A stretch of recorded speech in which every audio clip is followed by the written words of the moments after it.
All right. Here is problem three. A lot of people have not gotten this question during the recitation, so I would like to go over it and clarify some stuff in this question. So, we have a steam-powered lift leverages through a pipeline. So we have our initial state. So this is P1, and we have it at T1, which is 400 degrees Celsius. Lift the object using a simple piston to lift the object is placed on a piston, and then the throttling valve is open. Steam slowly flows into the well-insulated cylinder.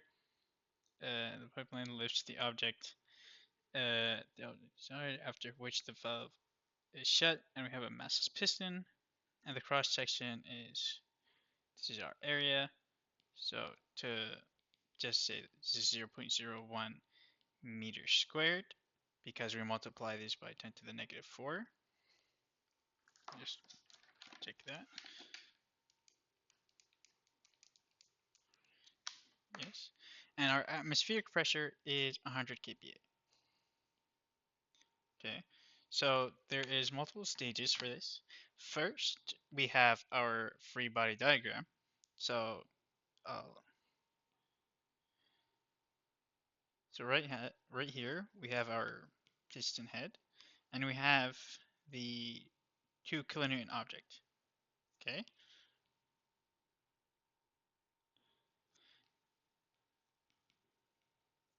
So basically, it's just the weight of this object. Or let me just color it different.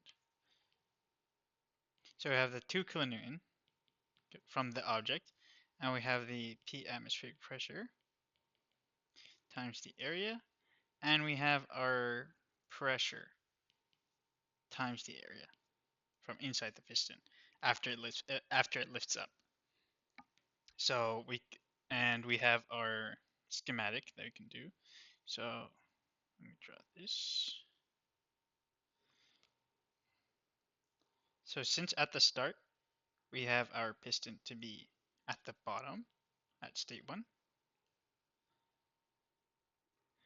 and then let's copy the object at the top. So this is the 2 kilonewton object. Okay, so this is state 1, and we'd copy that, and it would lift to a certain amount. So let's say like this. Okay, this would be our state 2. State 1, state 2. Okay, and the thing is crossing, that is our mass flow, and we have our boundary work going out because it's lifting up the system. Okay, so from our energy balance, or let's do our free body diagram. Okay, so we have P2 because this is at the second state because it's pushing it up, and times A minus 2 kilonewtons minus P atmospheric times area equals to 0 because it's where our assumptions so far are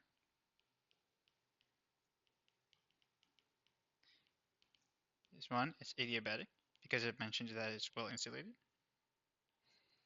Right. Adiabatic.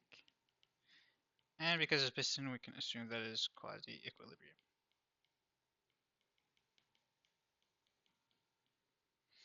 Okay.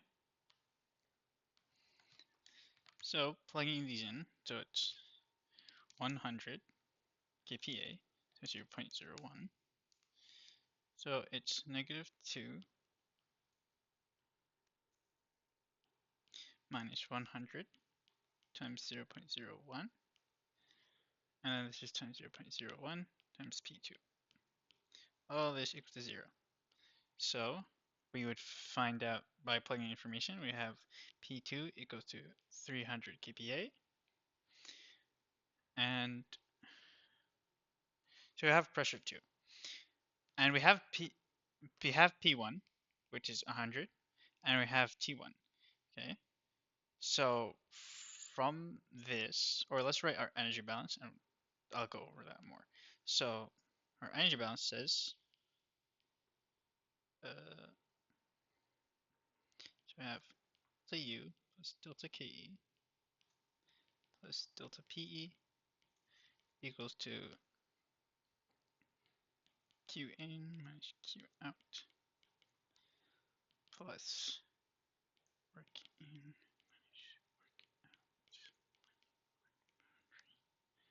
plus M work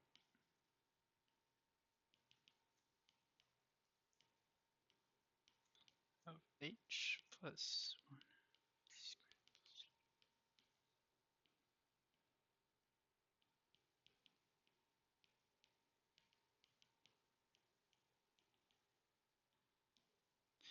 Alright, so since here's our steep pipeline, and basically all of the mass is going in here, okay? So there's nothing flowing out, and we only have like our internal energy going in here, okay? Or let me just find,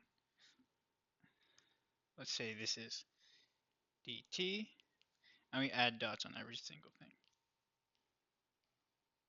okay? So uh, we're assuming that it's stationary, and it's adiabatic, and we're neglecting both the velocity and the potential, or the altitude. And also, since nothing is flowing out, I could also just say there is no E mass going out. Okay, there is no work other than boundary. So we would say that U2 minus U1 in terms of dt equals to worked out of boundary, which would minus plus m dot of h1. Okay, and we can simplify this even more by saying it's m dot of u2 minus u1. Okay, but since there is nothing in this system before, we can say that our u1 is 0. Okay, because there was nothing in the system anyway. So, and then we can say our boundary is p d, since this is in terms of time or kilowatts, would be v dot instead of the regular v. Or we could also say, we could take this out and say it's m dot times v specific plus m dot of h1 equals to m dot of u2. And the m dots all cancel out because they are the same value. So we could say that u2 equal, this is negative, equals to negative pdv plus h1. And dv is just v2 minus v1. Okay, but again, since there's nothing here before, our volume was 0. So it's just v2, this is v2, and v2 plus h1. Okay, and this is our final energy balance equation. So we have also P1 and T1, so we can find our value for H1. All right, so we had 1,000 megapascal, 1,000 kPa, and 400. So we just here 1 megapascal, and we have 400. So this is our value. So we know that H1 equals 3264.5 64.5 kilojoules per kilogram. Okay, and here, and we could rearrange this and say that H1 equals to U2 plus P2 V2. Okay, here is the tricky part. Okay, because on your equation sheet, the enthalpy is uh is the change in is U plus pressure specific volume times specific volume. And since all these we have are 2, we could say it's also H2. Okay? And so this is what we have here, and this is the same as the equation here from the formula sheet. So we can also say this is also equal to H2. Okay? That means it is isenthalpic. Okay, so this is another assumption. Isenthalpic. Okay, so this is also H2. So now, what we can do is we have H2 and we have P2. Okay, both of these properties can help me find my U2 value because I have two intensive properties. So, looking at the property tables, let's look back. Let's look at the pressure tables, and we have 300, and we look at this. So we are still not within range of the saturated. So we go back into the tables. So 300 is 0.3. And we look at 326. So it's between these. Or no, enthalpy. Yeah. Okay. So it's between these. So now we can use our. This is 400. Okay. So we have 2966 minus 2807 over 3275.5 minus 3069.6. Let me write that down for you. So we have 2966 minus 2807 over 3275.5 minus 3069.6.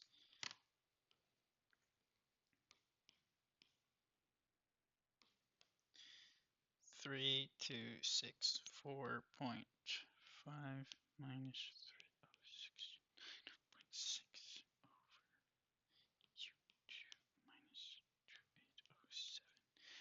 Okay, so now we just do this. 326 minus 306.6.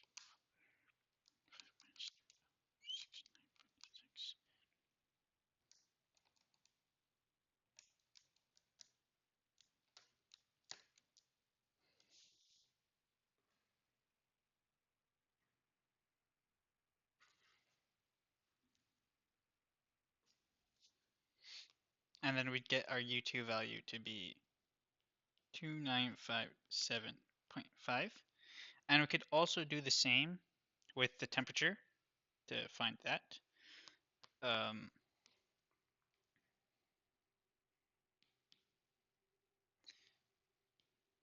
so for the temperature, we have 400 and 300. So we have T2 minus 300, and we have 400 minus 300.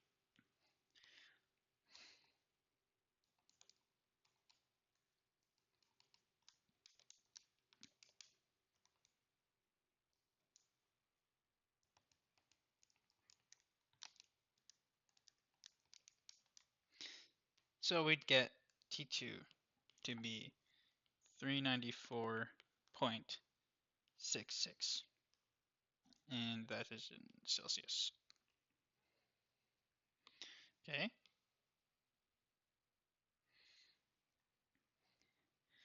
And from now, we want to find our mass. Okay. So let me just another page.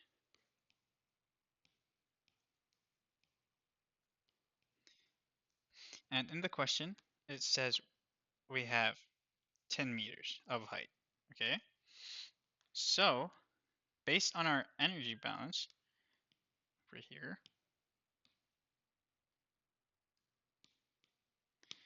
we would just plug in our masses. So Plugging in our masses, this would be V, and these would be M times U2 equals to M times H2. Okay, so let's just move everything. So we have H2 minus U2 times mass, which equals to PV 2 and 2.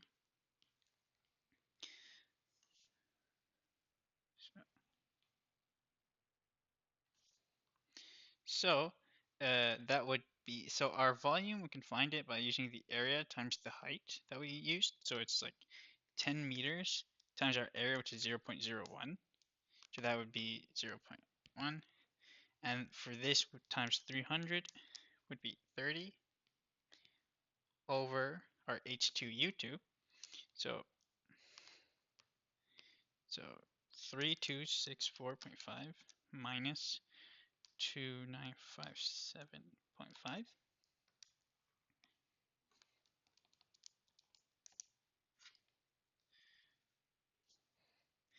So let's write that down. Have 3264.5 minus 2957.5,